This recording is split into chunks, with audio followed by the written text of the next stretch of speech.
Right, hi guys, welcome back. Hope you've had a great week. Thanks for the feedback, fads, diets.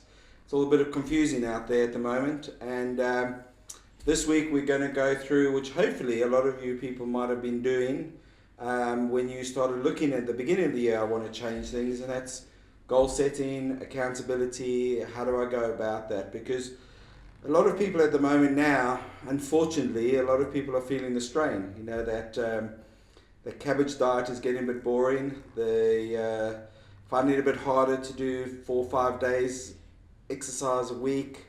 Work demands have gone up. People have gone away. You know, the normal routine has come back. Christmas and New Year's are fading, and New Year's resolutions are a thing of the past. So I always think this now, coming towards the end of January, is the nitty gritty. Yeah. Because it's easy to go back, or it's I'll use these New Year's resolutions for next year. So It's easy to go back because the media dictates as well that it's easy to go back, especially I think the 21st of January this year is seen as Blue Monday, if that's a Monday. Harry, And that's classed as the most depressing day of the year. Now, I always thought that it was one of those where that's when most divorces get filed with the I think that's Christmas Day solicitors this or year. I think there was a record because this year. suddenly it's like, I've had enough. It's Yeah. now the new year and I'm not doing it. But it's But- the same concept. It's Yeah, like, there's motivation that we're, drops. We're now back to where we're comfortable. The motivation's dropped. That kickstart of the new year is gone. The long month of people being paid on a salary, getting a week early, it's now got to last 5-6 weeks till they get paid again. So people's money, their financial levels have dropped a little bit, and it's easy to stop there. So I think when I'm reading between the lines, I think your work is more focused on meeting and working on people's goals and sitting down and looking at their goals and what you want to do. Yeah. I think that my work probably should do more of that, but our goals usually are quite straightforward at the beginning because someone comes with a more specific problem, and so our motivation is to address that problem in the beginning. But yours is going to, I'm reading two lines, think is going to encompass a lot more straight away, looking at the whole holistic lifestyle of what's going on, rather than either a specific condition. So goal setting and accountability and that are a big part of your work. It's 90% because once we get the right goals, it's about keeping accountability, get people on track. Now, I started as a personal trainer and now everything is online based. Yes, I've got clients in Norwich, which is easy to meet up, grab a coffee. And goal setting is going to set the foundations. Now, to get healthy, it shouldn't be rocket science. To lose weight, it shouldn't be rocket science. To gain weight, it shouldn't be rocket science. But keeping the accountability up to do what you say you're going to do is the hardest bit. Now, again, there are studies to show, and there are different numbers beforehand where just signing up to a gym means you get 10% better results, or doing a reverse bet, you get 20% better results. But finding someone to check in with who will hold you accountable and give you guidance gets you 95% better results. That's not a ploy or a sales or anything like that. That is a physical study, and I've done multiple videos on that as well. Yeah. What about goals per se? I mean, I think probably the worst thing for a goal is that for it to be general. So when someone says, "I'd like to just lose some weight," or No one wants to lose weight. I want to get a bit fitter," or it's like it's very vague. No one wants to lose weight. No one wants to get fitter, but that's what we say. Yeah. So it's not a goal. No, and that is where people fall off straight away. Is that there's a reason underlying, and sometimes it will take a deep, truthful, honest conversation with yourself or someone who's an expert in that area to find out why on those goals. And it's sometimes hard to take. That your relationship may be failing, you're getting less sex, or there's less intimacy or something like that. Or you can't simply be the dad to your children again, that you can't pick them up like you used to. Well, if they've got 18, 19, you don't really want to be picking them up like a kid, but you can't pick them up because and you can't run around the park with them and things like that. And some things that you may potentially be a bit ashamed of. That you don't want to go out in public. So it's, I want to lose weight, but no, you want to feel healthier, get a little bit more energy. Even that's vague I want to feel healthy. So what I do with patients is, even if someone comes in, they've got a very specific problem, they say, "I've got this issue, I've got this injury." What I ask them is, "What is this preventing you from doing?" So they go, "I can't play my sport," or "I can't do this." I say, "Okay, our goal is to get you back doing that." So it distracts away from the symptom, because the symptom is really not the issue.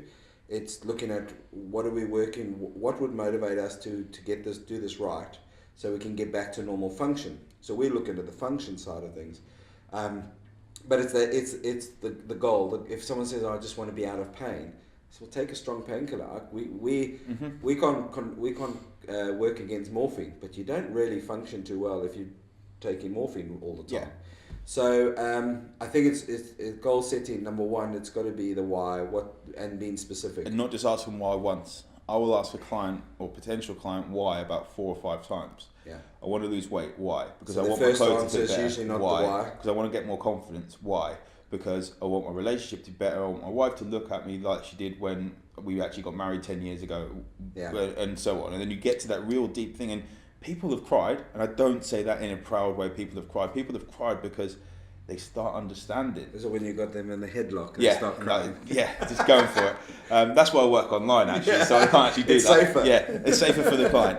But it's people have actually shed a tear purely because they then understand why they're doing things. Yeah. And the reason they've failed before is because they think it's simply for weight loss, which a lot of the times it's emotional, and they want to get the serotonin release. Yeah. What's the quickest way to get serotonin release? Eat chocolate. Yeah, let's cut the talk and just give me the program. Yep. And I'll go off and do the program. Yeah, which doesn't. One of the reasons that cookie cutter plans don't work, and I'm very reluctant to just say to someone, "Here's a plan, do it." Most people don't necessarily get a meal plan; they get the ideas of what to eat. Yeah. They get a good day, but they actually get implementation over time. Or you can start with a template. Yep. But then you're not. You can start with a template, but then you're taking that into have to adjust it. A specific person. And it goes back, as you say, it goes back to the why. What's your desire? What's the underlying motivation? Mm-hmm. And I think as well with goals, that people set goals with too short a time frame usually, without realizing that life gets in the way, Yeah. and without even also visualizing what life is going to be like when they hit their goals. Now, what I will do with people is work backwards. It will be, okay, we'll find out why they want to lose that 20 pounds. Okay, great. A year from now, you can do it a lot sooner, but say a year from now, you've lost 20 pounds, 30 pounds, you've got this feeling, what is your life going to be like? And actually step into that. What is your life going to feel like? What is waking up in the morning going to feel like? What is getting dressed going to feel like? What is seeing your reflection when you get out of the shower going to feel like? What is literally coming home to your kids and your wife going to feel like? All these things. Yeah. And then it's, okay, let's work back a little bit, 20 pounds, 15 pounds, and then let's set goals along the way, because we have this big goal and we want this big goal to be achievable, but a stretch, but mini goals along the way. So what you're doing there is you're then creating a timeline. Yeah. Saying, right, these are our goals and this is our timeline. So Exactly. that big goal is far away, but if we can break it down, this is our and the goal. Now we're talking about the next month. We know that this is the path to that big goal, so we know where we're going. Mm-hmm. So you got to have an idea where the destination is and then break it up. Do you get people to write down their goals? Do you get them to, do they, that some people stick a goal up on the fridge, so they see it every day, well. Yeah. Affirmations or something that they check in. But everyone is different with this. Some people, we will do affirmations, we do morning meditation or things like this, and not everyone will be open to it, which is fair enough. It's completely fine. They'll all have their own reasons.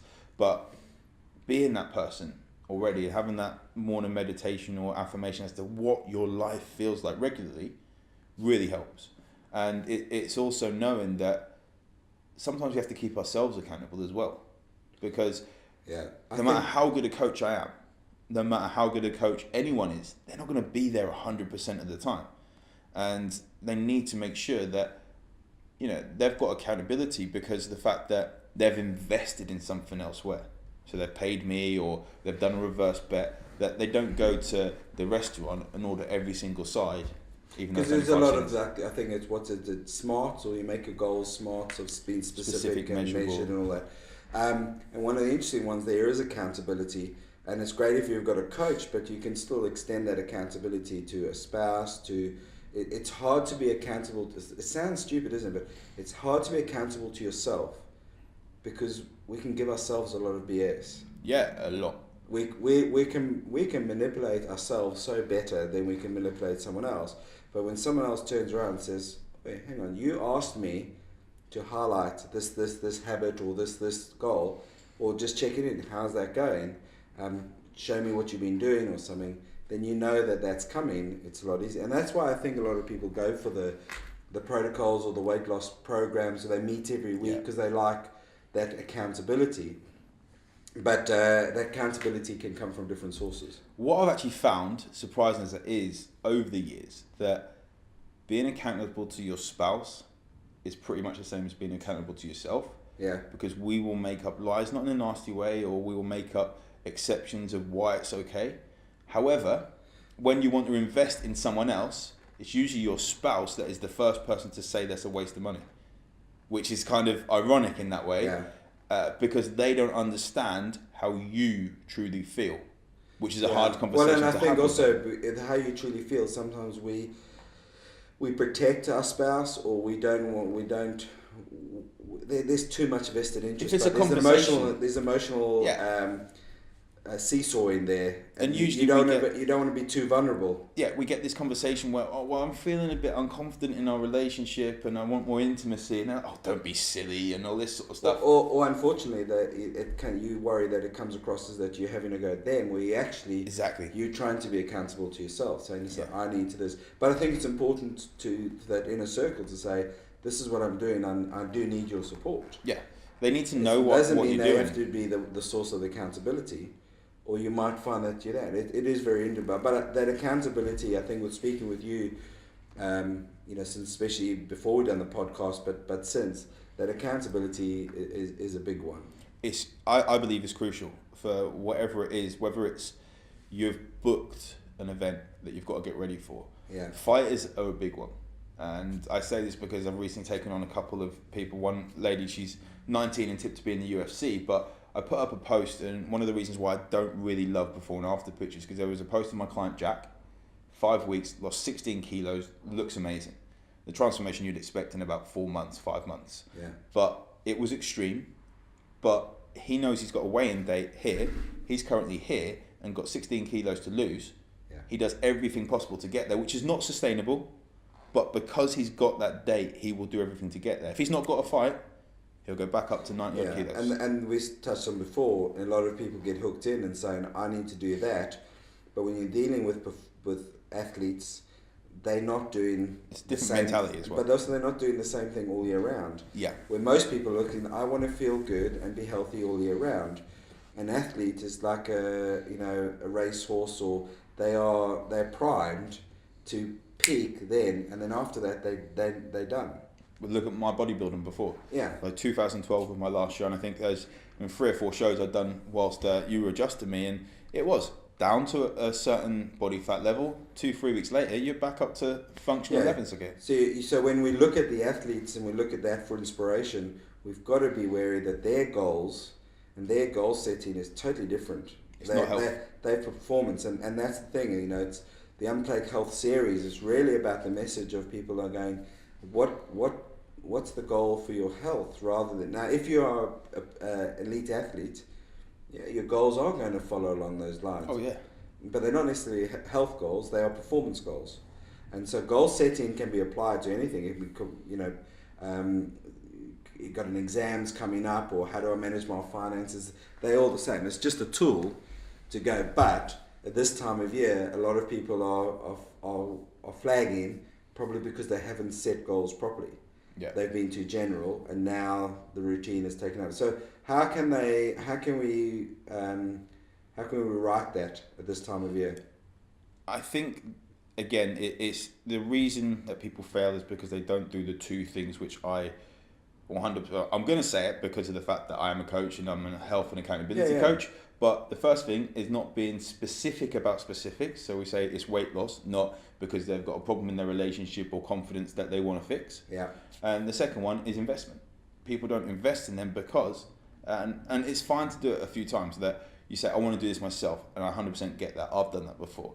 I've failed on goals before because I haven't invested on myself, whether it's business, whether it's health, whether it's anything like that. But if you've tried something and you're trying it again, but doing pretty much the same thing, that may not be the same plan, but you're doing the same thing of following a cookie cutter plan.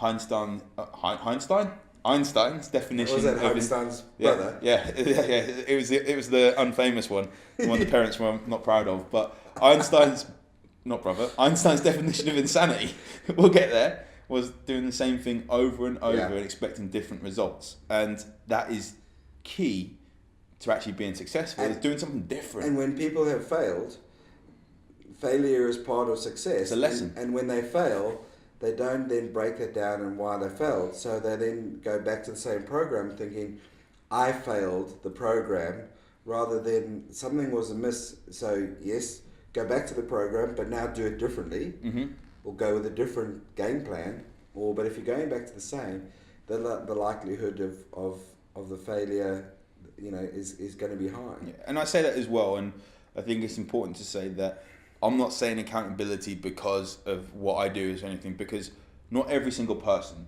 is going to be the right client for me. Just like I am not going to be the right coach or accountability person for every single person in the world. And it's important when you to say also invest, it's also not necessarily saying that you have to invest in a personal coach. Your investment might be saying, I need to invest in the right program, or I need to invest in the right tools. I need to maybe invest in the right kitchen equipment. Or invest in yourself. It's got to be something you'll invest miss in as time. well. So you say when you come home, go, I'm not going to watch TV for half an hour. I'm going to go for a walk. Why? Because I'm investing in myself. Or if you do want to watch TV, invest in the treadmill in the living room. Yeah. And if you are going to watch Netflix, you have to do it on a treadmill. But you're only going to you're only going to make those decisions based going back onto your why. Yeah, and the why is it's the most powerful thing. Yeah. When it comes to hitting your goals. Yeah. What about people then being specific of their goal, then being, I want to run a marathon, or it's the same principle? Don't run a marathon, it hurts. Yeah. Oh, I'm doing that at the moment, and I nearly come to see you. Who decided to do that? Especially when they weigh 100 kilos. But sorry, I think I cut you off. It's the same process, but their goal now is not necessarily health related. You've got some people who are type 2 diabetes, and their goal is saying, I want to be healthier, but what is healthier? Well, for a lot of people, the idea would be the goal would be realization that through lifestyle change, especially if it's picked up early, it's been shown that through lifestyle change you can reverse type 2 diabetes. Yeah. But that in itself is too general.